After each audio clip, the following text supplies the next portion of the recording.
It's here, it has arrived, and I'm so excited because this is what I've been waiting for.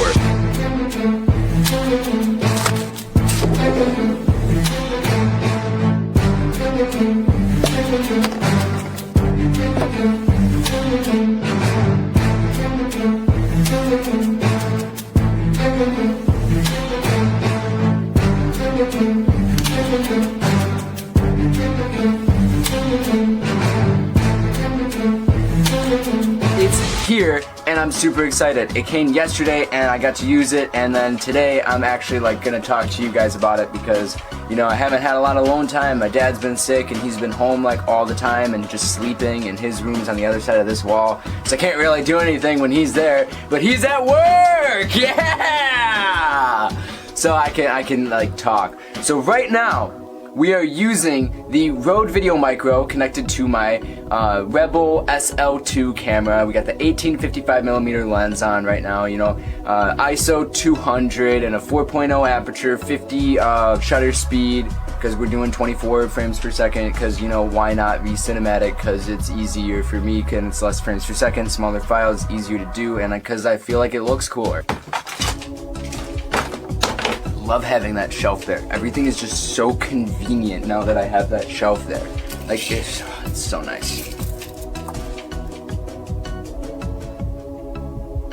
That's that thumbnail for you. 3 feet! Ow, that hurt. 3 feet, which is like half the distance as it was when it was over there in the corner, and it was like 6 feet. So you're probably getting like a slightly better audio quality from there, but we're about to turn up the notch with this Shure microphone here. Beautiful classic microphone, you know, that Michael Jackson Thriller microphone, that classic podcaster microphone. Y'all know Joe Rogan, this is that microphone. But here's the thing, let's switch the audio right now. Let's just do one of these. Yeah. All right, ready? And now when I turn the recording on this, and then I have the audio already going on this, I always like to do little claps, and then you just align the audio clips that way. There's probably a way to do it in Final Cut like automatically, but this is just how I do it. So I just turn the gain all the way up to the max on my Scarlett 2i2, and we're about to switch from the camera to the microphone. And you can notice that instant switch, you know, like microphone and the camera. The camera, even with this cinematic radio voice, it just does not sound as epic as when you have the microphone. And the microphone just sounds so broadcast. It's amazing and I love it. Yeah, so there you go. That's nice when you're literally 3 inches away from the microphone, but sometimes I don't want to eat the microphone. So this is where the FetHead comes into play. There you go, now you can see that. Oh man, that autofocus is just so cool. God, Canons are awesome. Anyway, let's switch that up. So again, we're back on the camera microphone here. So we plug in. I could not find a video of someone actually setting it up, so here's a video of me actually setting it up. We plug in the FetHead here, and then we plug it into there, and it's that simple. It's literally that easy. I still have the gain on 10, and I'm gonna turn that down to about 5, and then I'm gonna turn on phantom power.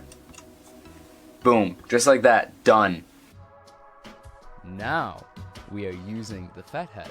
Same distance, but half the gain. So you might be like, okay, yeah, it's half the gain, so what? Well, now I can do this. And now I can position the microphone down here and turn the gain up just a little bit. We're about 8, maybe 9. Couldn't tell you. Actually, probably more like 7 or 8.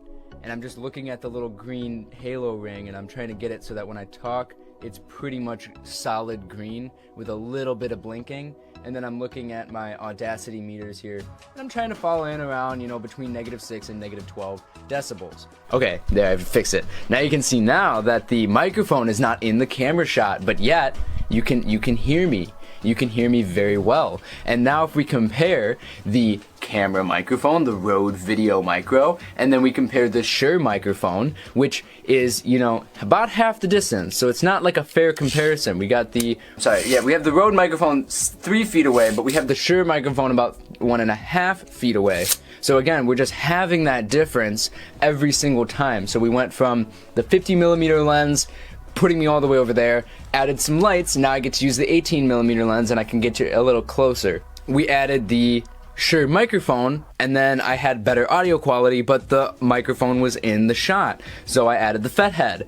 Now we added the FetHead, we can pull the microphone out of the shot, we can get amazing vocal quality without, you know, seeing the microphone or having the camera. I could put the camera all the way back over there and go back and use the 50mm lens and you know, have a amazing audio quality. Yeah, sure. Now the microphone might be in the shot in that angle, but I could reposition the microphone. I could get a better mic stand. This is a desk stand because that's what I wanted. I don't really have a lot of floor space, so I use the desk stand. But you get the idea. I'm super excited because now I'm going to literally spend the rest of the day making videos. So if you look at my channel and you see a bunch of videos where I'm wearing the same outfit, it's because I made them all today, because I finally got all the gear that I wanted to, and all my excuses, all my gear excuses are gone, which is why I kept this as one consistent video. We started where I was talking about just doing it, screw it, do it, you know.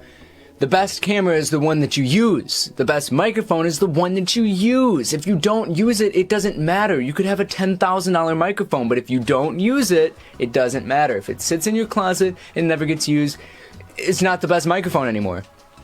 The best camera ever is the one on my phone because it's always in my pocket. That's why this is the best camera, which is kind of ironic, and I have to keep reminding myself because once I got this camera, because it's just so amazing and it's just so beautiful, like, it just is, and you don't really notice it until you have it. Again, I'm gonna do a video on that in a moment here about the camera and you know, my thoughts on the camera.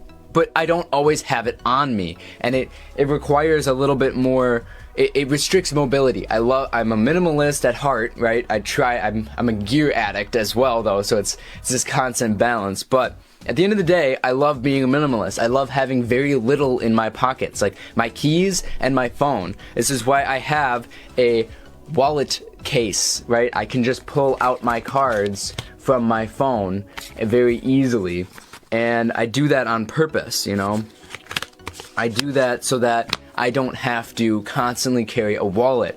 Getting rid of my wallet was like one of my favorite things I ever did because it was genuinely annoying to have another clunky item in my pocket. You know, I digress here. I like being a minimalist, which is why this is the better camera, because I always have this on me, whereas this camera is technically a better camera, but I don't always have it, and the battery's not always charged. It doesn't last as long. It's just something that I think about all the time, is how can I make this the best video quality while using the least amount of gear. And thinking about that mentality all the time is really hard for me because I love good gear, but I love minimalistic mentalities. So just think about that. The best camera, the best piece of equipment is the one you use consistently, is the one that takes the least amount of effort to set up. Now the camera is always set up right here. Now the lights, I can use my voice to turn on my lights. I just tell her to turn them on and she turns them on. I tell her to turn them off, she turns them off.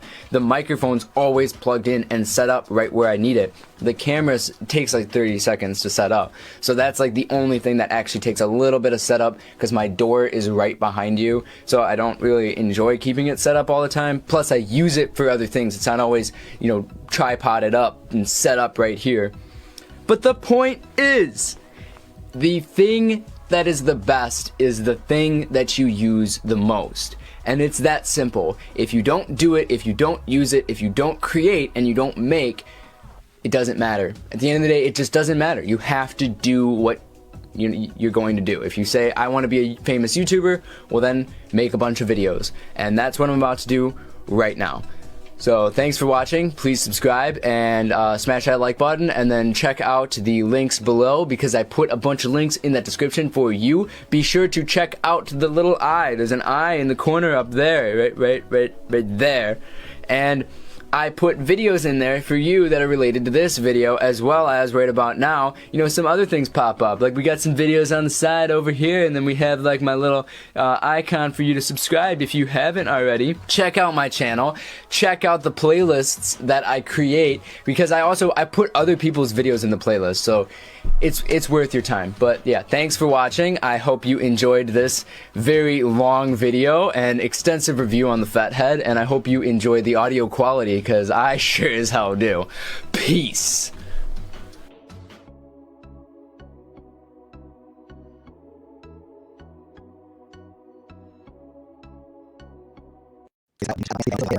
Is a dynamic mic. So what happens is when you're looking at how much gain you're using, you know, how much input you're using, it's all the way on tilt, right? It's every dynamic mic seems to have that issue, whether the type of interface you're using or mixer or whatever, there's always, you've got to turn it all the way up. And when you do that, a lot of time it introduces noise into the whole setup. So what I'm going to do right now, this FetHead fits on the very end of the microphone back here, and then the XLR cable just plugs directly into this. So what I'm going to do, I'm going to mute myself and I'm going to come back, and what I'm expecting to happen is that it's going to be distorted because there's going to be so much power going through. So let me mute my mic here and we'll go ahead and do that.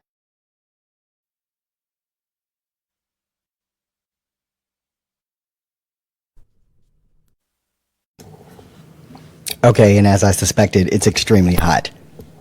Now what I'm doing is I'm turning down my input. My input up here was on about 48 dB of gain. You can hear it's distorted, right? You're hearing all that. So now I'm turning it down, and now we're down around 30 dB of gain, and it sounds amazing, right? So we don't have to worry about having all that input come in with the gain on our audio processors.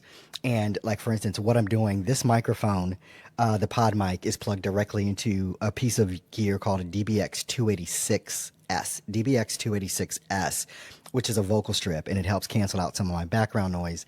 And then that's plugged into my PreSonus audio box USB 96, right? And so what's happening right now is I'm getting a lot more richness. I'm getting a lot more depth in what it is that you hear from what you heard from the beginning. And so I'll kind of probably loop in here back right here. This is what I sounded at the beginning, which you're hearing the sound quality of this right now. One of the things that comes up, and the reason why I went ahead and got this FetHead, this is what it looks like here, and this is what I sound like now. So you hear that there's a drastic difference. Maybe drastic isn't a good word, but I'm hearing, and that's why I have my headphones on, because I want to literally hear everything that's going on. So this little piece of gear, and I'm looking for what it came in, which it was just, I mean, it's this little box here, round box, and then it's got a little carry case with it for the FetHead Phantom. Now, if you're using a dynamic microphone, whether it is for your podcasting, your live streams, even voiceover, you're probably going to want to get this so that you can make sure that you're getting every bit that you can get out of your microphone.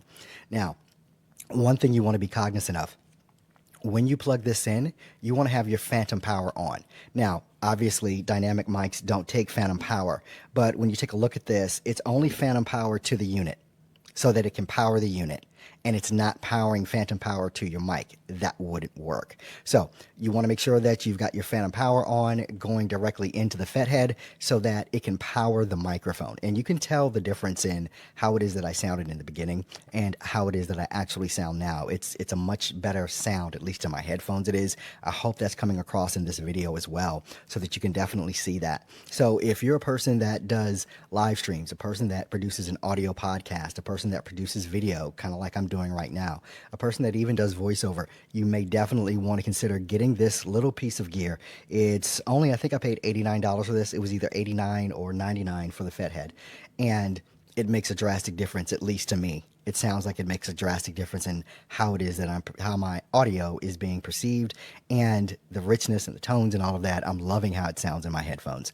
So go ahead and grab this piece of gear and rock out your audio, and I'll see you on my next live or my next video. Take care.